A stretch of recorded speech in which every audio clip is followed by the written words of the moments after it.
నేను అది అయోధ్యలో వచ్చే వాళ్ళందరికీ నిత్యం అన్నదానం పెడుతున్నా, అన్నప్రసాదం ఇస్తున్నా. ఎవరు వచ్చినా కానీ ముందుగా నాకు ఇన్ఫామ్ చేస్తే వాళ్ళకి రెడీ చేసి పెడతా. ప్రస్తుతం 1000 మంది పైన వస్తున్నారు. మన తెలుగు వాళ్ళకి భోజనం దొరకదు అక్కడ, అందుకని అందరికీ ఉచితంగా పెడుతున్నా. ఇంతకుముందు రాముల వారికి 5 వెండి ఇటుకలు ఇచ్చాను శంకుస్థాపనకి. మోడీ గారు శంకుస్థాపన చేశారు కదా, నా అదృష్టం బాగుండి ఆ ఇటుకలతోనే శంకుస్థాపన చేశారు. దాని మీద ఇప్పుడు గుడి తయారైంది. తర్వాత రాముల వారికి బంగారు పాదుకలు చేయించా, వెండి పాదుకలు, బంగారు పాదుకలు. వెండి పాదుకలు తీసుకొని దేశం అంతా అన్ని దేవాలయాల్లో పూజలు చేయించా. బంగారు పాదుకలు తీసుకొని రాముల వారి రామేశ్వరం నుంచి అయోధ్య వరకు నడిచి వెళ్ళాను.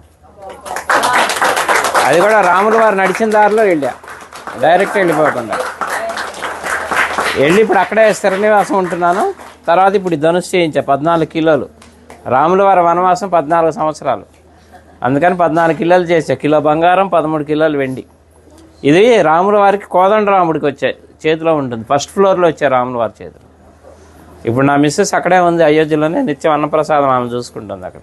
వచ్చి చెన్నై అండి, జిఆర్టీ వాళ్ళు చేశారు. అలాగే నేను ఒక పెద్ద గుడి కడుతున్నా అయోధ్యలో. అంటే రాముల వారి గుడి ఉందిగా ఇంకెందుకు అనుకుంటారేమో. నేను పెట్టేది వంశవృక్షం. బ్రహ్మ దగ్గర నుంచి లవకుశుల తర్వాత కూడా 20 మంది ఉన్నారు, ఇంకా మొత్తం 64 మంది. తర్వాత సీతమ్మ వారి వంశం, చంద్రవంశం, సూర్యవంశం, చంద్రవంశం, మొత్తం 450 విగ్రహాలు వస్తాయి. అంటే రాముల వారి వంశంతో పాటు రాముల వారికి అనుబంధం ఉన్న ఎవరెవరు ప్రముఖ వ్యక్తులు, మహా ఋషులు ఉన్నారు కదా, సప్త ఋషులు, వాళ్ళకి ఎవరెవరు సాంగత్యం ఉందో అందరి విగ్రహాలు పెట్టిస్తున్నా. ఎందుకంటే మన ముందు తరాలు వాళ్ళకి తెలియాలి రాముల వారి వంశవృక్షం అంతా. అందుకని శాశ్వతంగా ఉండాలని పెద్ద స్థలం కూడా తీసుకున్నా, ఒక 5 ఎకరాలు అక్కడ పెడుతున్నాను.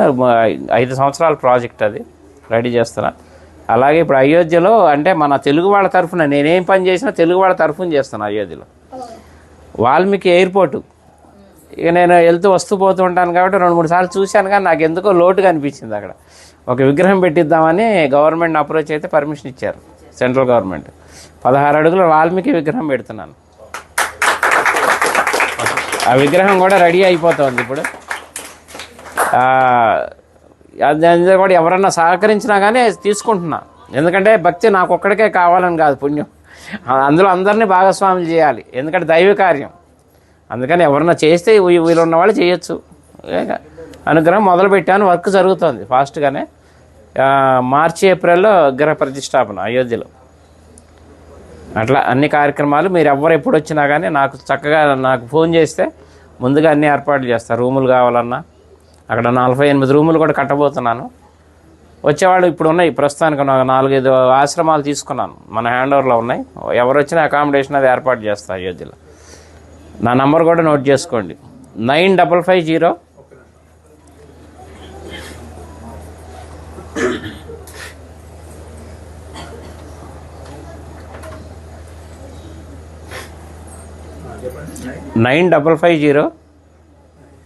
754-389.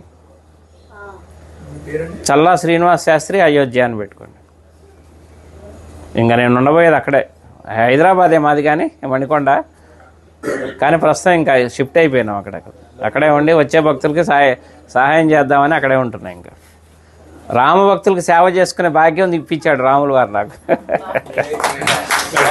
ఎందుకంటే నిన్నే బాలరాముడు ప్రతిష్ట నిన్నే 1 year.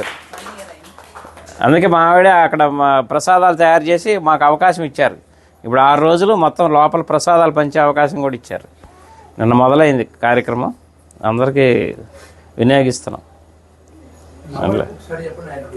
9550-754-389. చల్లా శ్రీనివాస్ శాస్త్రి అయోధ్య. ఓకేనా? ఎవరు ఏ టైంలో చేసినా కానీ నేను అందుబాటులో ఉంటాను.